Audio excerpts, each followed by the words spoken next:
याच्यात जमीन आसमानचा आज विकासाच्या दृष्टीने फरक झाला। लोकसभेच्या निवडणुकीच्या काळात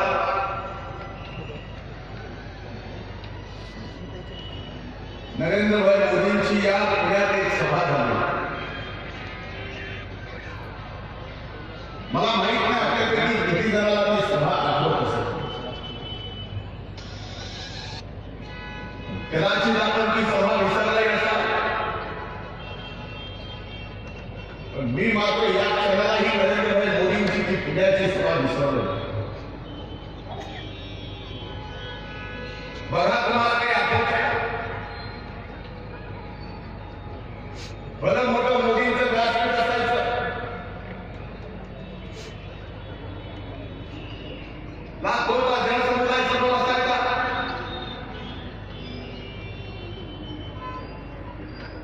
मोदी व्यासपीठावर यायचे, लाखोच्या जनसमुदायाला हात वर करून अभिवादन करायचे आणि बोलायला माईक समोर आले की लाखोच्या जनसमुदायाकडे बघून मोदी म्हणायचे, अच्छे दिन समोरची लाख म्हणायचे आने वाला है।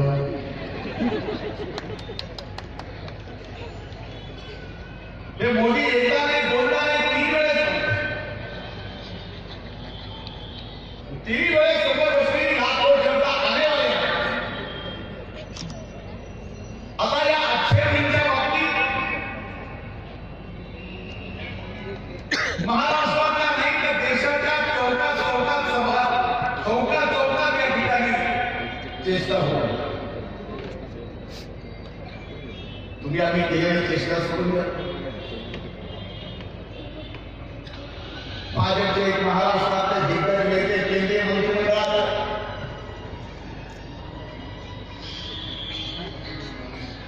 अडीच महिन्यापूर्वी मुंबईला आले होते। पत्रकारांनी त्यांना आश्चर्यपर एक प्रश्न विचारला।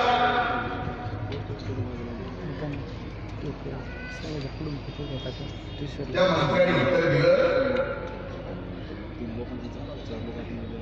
कि एक्चुअली कहती हमारे गए में इस तरह से अटक गई है, नीचे जा रही है ना।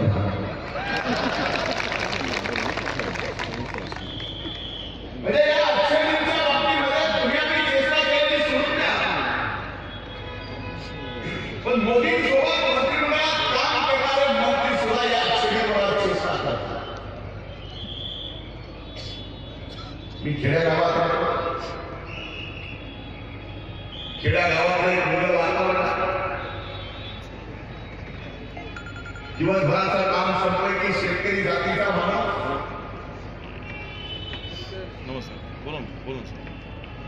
रात्री मंदिरामध्ये सगळेजण एकत्र येऊन गप्पा रंगतात। मग त्या खेडेगावाच्या त्या मंदिरामध्ये एकत्र आलेली लोक अगदी अमेरिकेच्या राष्ट्राध्यक्षाच्या निवडणुकीपासून त्यांच्या गावाच्या सेवा सोसायटीच्या निवडणुकीपर्यंत सगळ्या गप्पा रंगतात।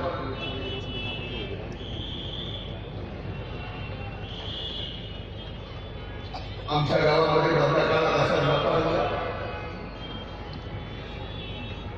चालू होता। एक तरुण पोरा उठला आणि मला अच्छेरीवर काहीतरी बोलू लागला। तेवढ्यात आमच्या गावाचा एक म्हातारा त्या तरुणाला त्यांनी खाली बसवलं आणि अच्छेरीवर एक गोष्ट सुरू। ती गोष्ट महाराष्ट्रावर मी जिथं जिथं सभेला गेलो ते सांगितली, तर ती गोष्ट मला फार भावली। एक राजा होता, राज दरबारात बसला। दरबारामध्ये एक गायक आला। गायकाने राजाला विनंती केली की राजा, मी आपल्या राज्यातला गायक आहे, मला गायची संधी द्या। राजाने परवानगी दिली। गायकाने पहिले गाणं गायलं, राजाला राजाने लगेच गायकाला चांदीची नाणी बक्षीस म्हणून जाहीर केली. गायकाने दुसरं गाणं गायलं तेही राजाला आवडलं. राजाने त्याला सोन्याची नाणी बक्षीस म्हणून जाहीर केली. गायकाने दुसरं गाणं गायलं तेही राजाला फार आवडलं. राजाने आपल्या राज्यातली जमीन त्या गायकाला बक्षीस म्हणून जाहीर केली. दरबारात गायक गाणं गात राजा बक्षीस जाहीर केलं. शेवटी दरबार उठला. गायक आनंदाने आपल्या घरी गेला. घरी गेल्यावर आपल्या धर्मपत्नीला म्हणाला, आजचा दिवस माझ्या जीवनामध्ये स्वयंअक्षराने झाला असा. बायकोने विचारलं काय झालं. दरबारातला सर्वप्रथम गायकाने बायकोला सांगितलं. त्या ऐकल्यावर बायकोने एवढंच विचारलं, हो ते सगळं खरं आहे पण राजाने जाहीर केलेलं बक्षीस कुठे आहे. काय म्हणला राजे पाठवले. एक दिवस गेला, 2 दिवस गेले, 3 दिवस गेले, 3 महिने गेले. राजाच्या बक्षिसाचा काही पत्ता नाही. शेवटी गायक वैतागून कुणाला दरबारात गेला.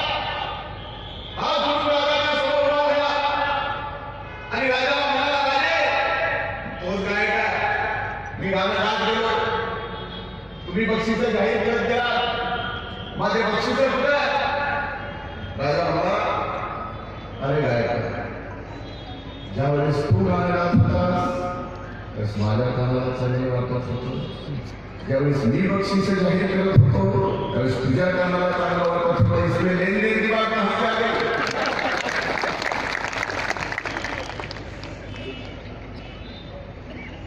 बंधू भगिनींनो, या एका अक्षतेच्या नावावर या देशात परिवर्तन झालं. या नरेंद्र मोदीने आपल्या देशाच्या 125 कोटी जनतेला एक विश्वास दिला होता कि मैं विदेश से काला धन लाऊंगा और इस देश के हर नागरिक के खाते में 15 लाख रुपए जमा करूंगा. इथं आलेले व्यक्ती आहे त्याला कोणी खातेला ज्याच्या खात्यावर मोदींचे हे 15 लाख आले.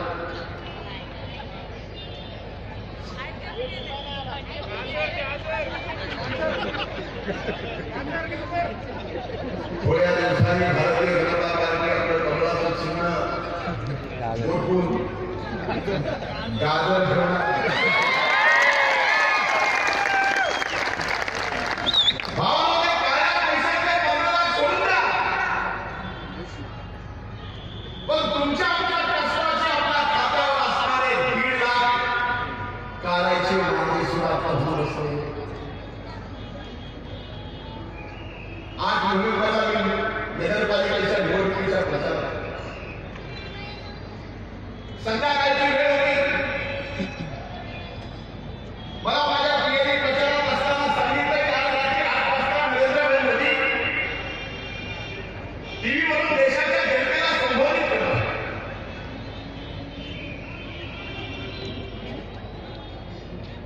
माझ्या मनात अनेक विचार. तसं मोदींना मन की बात बोलायची फार सवय आहे. एकटेच असतात त्यामुळं मनाचं बोलायची संधी मिळत नाही. पण मन की बात बोलायची त्यांची वेळ मात्र संध्याकाळी 5ची आहे. आज नेमकं 8 वाजता ते टीव्हीवर काय बोलणार. माझ्या मनात अनेक विचार आले की सहज माझ्या कार्यकर्त्याच्या घरी मोदींचं भाषण पाहून गेलो. तिथं जाईपर्यंत माझ्या मनात अनेक विचार. पहिला विचार कदाचित या देशात उद्या सकाळपासून अच्छे दिन येणार याची घोषणा तर मोदी करणार नसतील. कदाचित रातोरात या देशामध्ये विदेशातला काळा पैसा आला की आणि उद्या सकाळपासून मी प्रत्येक नागरिकाच्या खात्यावर 15 लाख रुपये टाकणार याची घोषणा तर करणार नसतील. तिसरा विचार की गेली 3 वर्ष आपला सैन्याने राष्ट्र रोज आपल्या देशामध्ये हल्ले करतात.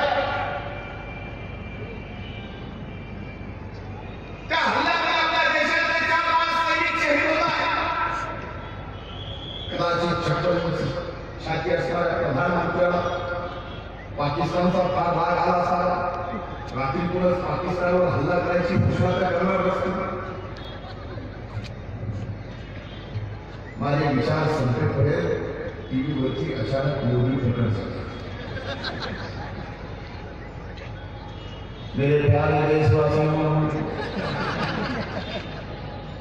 1500 के वोट डालो.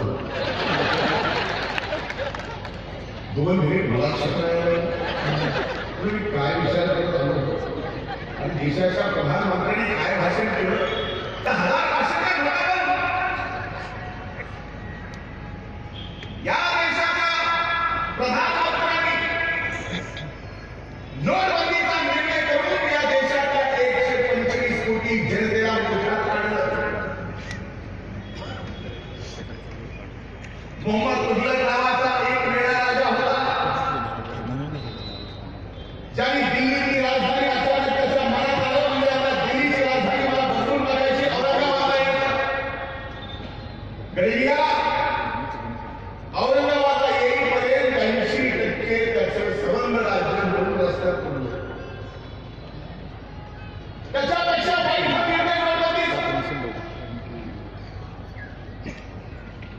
नोटबंदीचा निर्णय करताना या देशाच्या जनतेला नरेंद्र मोदींनी सांगितलं कि देश में वो भ्रष्टाचार हुआ, इस देश में ही काला है और उसे निकालने के लिए हमने 1500 की नोटबंदी की. बरोबर है. पत्रकारांचा गैरसमज व्हायचा, मी माझ्या मनालाच काहीतरी बोलतोय. दुसरं कारण आपल्याला नोटबंदीचं सांगितलं की पाकिस्तान मधून 1500च्या खोट्या नोटा या देशामध्ये आल्या आणि त्यामुळे या देशाची आर्थिक परिस्थिती बिघडली आहे म्हणून आम्ही 1500ची नोट दिली. तिसरं कारण सांगितलं आणि नोटबंदीच्या निर्णयाला देशाच्या प्रधानमंत्र्यांनी अतिशय पद्धतशीरपणे देशभक्तीची झाडं लावली. देशाच्या जनतेला 50 दिवसाचा वेळ दिला. ज्याच्याकडे 1500च्या नोटा त्यांनी 50 दिवसात बदलून घ्याव्या. 2 दिवस बँक बंद ठेवल्या. तिसऱ्या दिवशी देशातली 125 कोटी जनता बँकेच्या रांगेमध्ये आपल्या कष्टाचे पैसे बदलण्यासाठी गेली. आपला कोण कोण होतो सगळे होते. ज्यांच्या हातात खाणे बहुतेक त्यांना घरपोच वेगवेगळी मिळाली.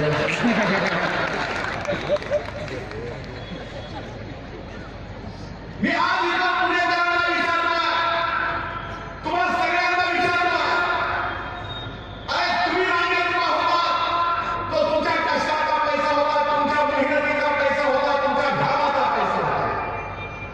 तुम्हाला मोदींनी 2005 ला उभं केलं. ज्या काळ्या पैशाचं कारण समजून नोटबंदीचा निर्णय केला, त्या काळ्या पैशावाल्याला मात्र मोदींनी घरपोच होम डिलिव्हरी काळ्याचं पांढरं करून दिलं. बघा मोदींनी केलेला तुमच्या कष्टाचा अपमान नाही. पुणेकरांना तर साधा गरीब पायावर पाय पडला तरी अपमान वाटतो.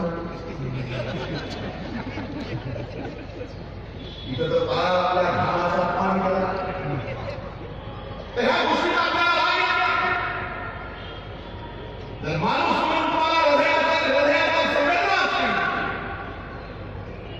हा आज रोज उभं केलेला राग आपल्या मनात असेल तर ते राग व्यक्त करायची संधी या 21 तारखेला महानगरपालिकेच्या निवडणुकीच्या निमित्तानं आपल्या सगळ्यांच्या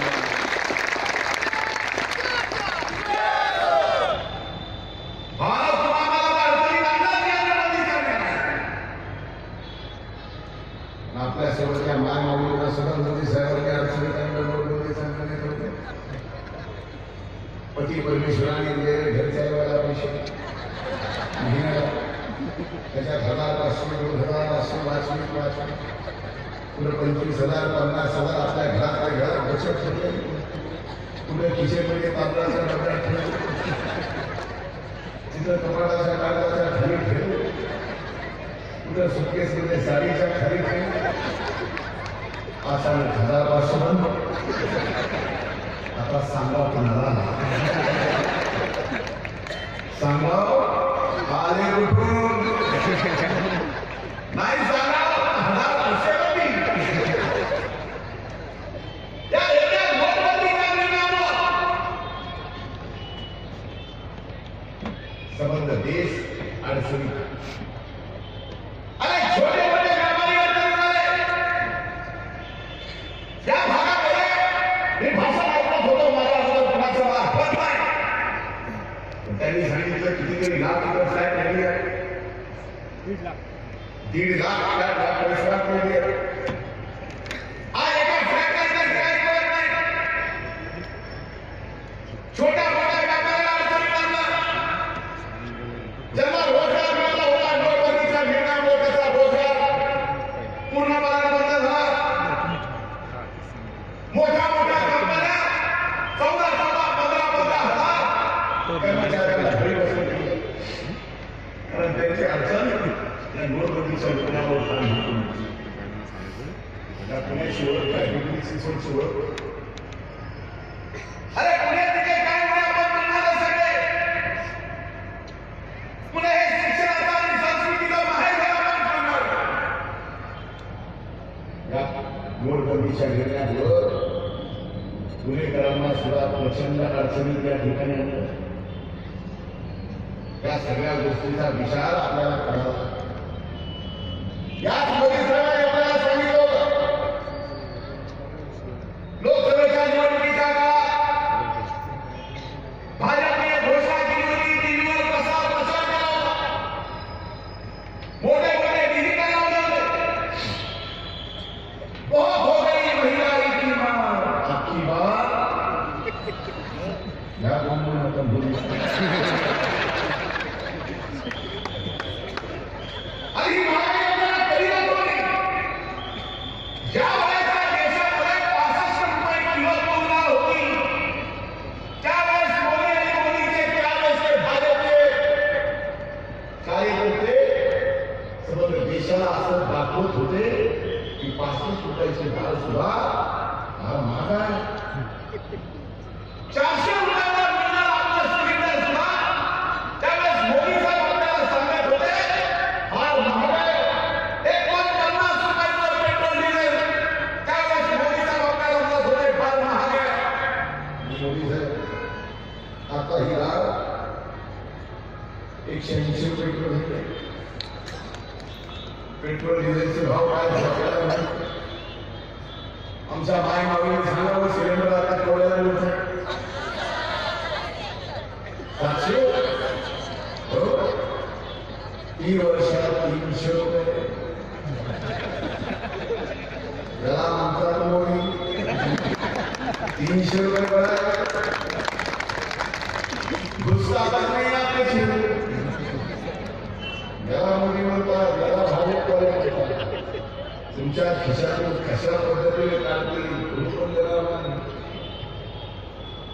300 रुपयाचं 400 रुपयाचं सिलेंडर असताना 700 रुपये झालं. डिझेल पेट्रोल झालं. मोदी साहेब काय म्हणतात ज्या वेळेस या देशात महागाईची चर्चा होती त्या महागाईचा चर्चा गावागावात चालू होती. आता तेही देशाचे प्रधानमंत्री या देशात महागाई वाढल्यावर देशाच्या प्रधानमंत्र्याला कळणार नाही. कळाली मग मोदी साहेब अचानक त्याच दरम्यान मन की बात वर आले. मुंबईत गाडीमधून कुठेतरी जात होतो. गाडीचा FM चालू होता. मोदी साहेब चालू झाले मन की बात. मित्रों अब इस देश में भारत स्वच्छता अभियान के तहत मैं 6 करोड़ शौचालय बनाऊंगा. त्यावेळेस देशात महागाई डाळ 200 रुपये होती. मास्क खायला मोदी साहेबांनी बंदी घातली. गरीबाला डाळ भेटत नाही. गरीब उपाशी मरत होता. महागाई भयंकर वाढली होती. त्यावेळेस मोदी म्हणत होते मित्रो मैं 6 करोड़ शौचालय बनाऊंगा. मोदी साहब, मेरे जैसे एक सामान्य इस देश के युवा के मन में एक प्रश्न उठा है, आज दाल नहीं किया, मांस खाना बंद किया,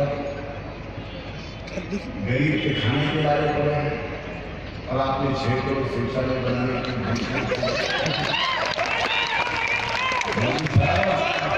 खाएगा इंडिया तो ही तो जाएगा इंडिया।